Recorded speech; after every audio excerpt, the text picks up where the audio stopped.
مولانا را یافتم بدین صفت. شمس تبریز، ستاره تابناک معرفت آدمی، مقابل یک ستاره تابناک دیگر مولانا جلال الدین رومی می نشیند.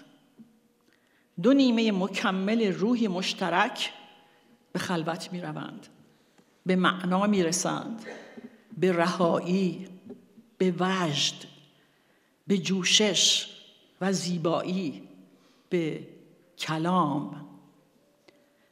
شمس روی دیدن والله مبارک است.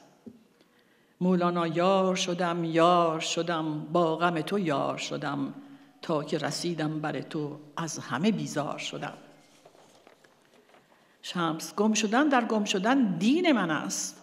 مولانا دانه تویی، دام تویی، پخته تویی، خام تویی، خام به مگذار مرا. شمس بیرون ز تو نیست هرچه در عالم هست، در خود بطلب هر آنچه خواهی که تویی. مولانا رنگ دلت بر چیست؟ شمس رنگ دلم هر نفسی رنگ خیال آدمی است، مقام آدمی. مولانا مقام آدمی. شمس خیشتن را آدمی ارزان فروخت. مولانا سخن چه داری؟ شمس عبارت تنگ است، زبان تنگ است، برخیز با من به بزم خدا بیا. مولانا این چه سر است؟ شمس این ذوق و حال است، تو را از این چه خبر؟ مولانا ورای آن چیست؟ شمس عرصه سخن تنگ است، عرصه معنی فراخ است، از سخن پیشتر را تا فراخی بینی و عرصه بینی. مولانا دل تو بر کیست؟ شمس دل من خزینه کسی نیست، خزینه حق است. مولانا مجاهدت و ریاضت و تکرار و دانستن چیست؟ شمس اینها همه از روی ظاهر است. تا کی بر زین بی اسب سوار گشته در میدان مردمان میتازی؟ تا کی به عصای دیگران بپاروی؟ اسرار و سخنان تو کو؟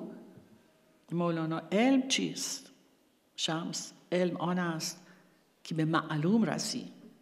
مولانا عقل چیست؟ شمس عقل تا در خانه راه میبرد، اما اندر خانه راه نمیبرد. آنجا عقل حجاب است، دل حجاب است و سر حجاب. مولانا تو کیستی؟ صاعقه‌ای؟ آتشی؟ شمس دریغ است که بیخبران تو را به زیان برند، برخیز تا برویم. مولانا در زیر نگاه غریبه خود را چون کبوتری در سایه شاهین حس می کند. از خود بی خود می شود و به شورحالی نگفتنی دست می یابد و درخشانترین و نایابترین گنجینه شعر و ادب جهان را می سراید. شمس و مولانا دو نیمه ناتمام با هم به تکامل می رسند. شمس خلق منم، خانه منم، دام منم، دانه منم، عاقل و دیوانه منم، بنده و آزاد منم، انده و دلشاد منم. دور مشو دور مشو، کعبه اسرار منم، جبه دستار منم. مولانا مرده بودم زنده شدم، گریه بودم خنده شدم، دولت عشق آمد و من دولت پاینده شدم. گفت که دیوانه نیی، لایق این خانه نیی، رفتم و دیوانه شدم، سلسله بندنده شدم. شمس ما ز بالاییم و بالا می رویم، ما ز دریاییم و دریا می رویم، کشتی نوحیم در طوفان روح، لاجرم بی دست و بی پا می رویم. همچو موج از خود برآوردیم سر، باز هم در خود به تماشا می رویم. مولانا پیر من و مراد من، درد من و دوای من، درد من و دوای من، مونس روزگار من. مولانا مقابل شمس سر تعظیم فرود می آورد و از قفس تنگی ها می رهد و به بارگاه عظمت کبریایی راه می‌یابد که با قیل و قال انسان را به خدا راهی نیست. هر آن کس که طالب راه خداست باید شسته شود و آتش به کتاب درزند و حقیقت مقصود را در درون انسان در سر خودی از خود رسته جستجو کند.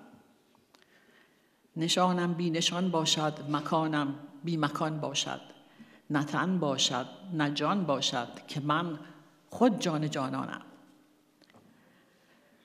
ملاقات شمس و مولانا حکم تقدیر است. مولانا در این دیدار وجود خود را در وجود شمس درباخت. بی هیچ ملاحظه خود را تمام وجود پیرو او، دنبال روی او و سایه او یافت. حاضر بود همه چیز را رها کند، از همه کس بگسلد، شهر به شهر و کو به کو همه جا دنبال او روانه شود. شمس دریچه بود به عالم غیب، به عالم الله. با او مولانا به غیب متصل می شد، عین غیب می شد. غیب را با تمام وسعت لایتناهی آن در محدوده این دریچه می یافت.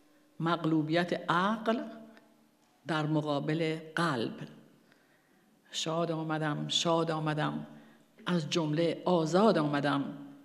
چندین هزار سال شد تا من به گفتار آمدم. آنجا روم بالا بودم بالا روم. بازم رهان کینجا به زنهار آمدم. ما را به چشم سر مبین، ما را به چشم سر ببین. آنجا بیا ما را ببین کینجا سبکبار آمدم. متشکرم.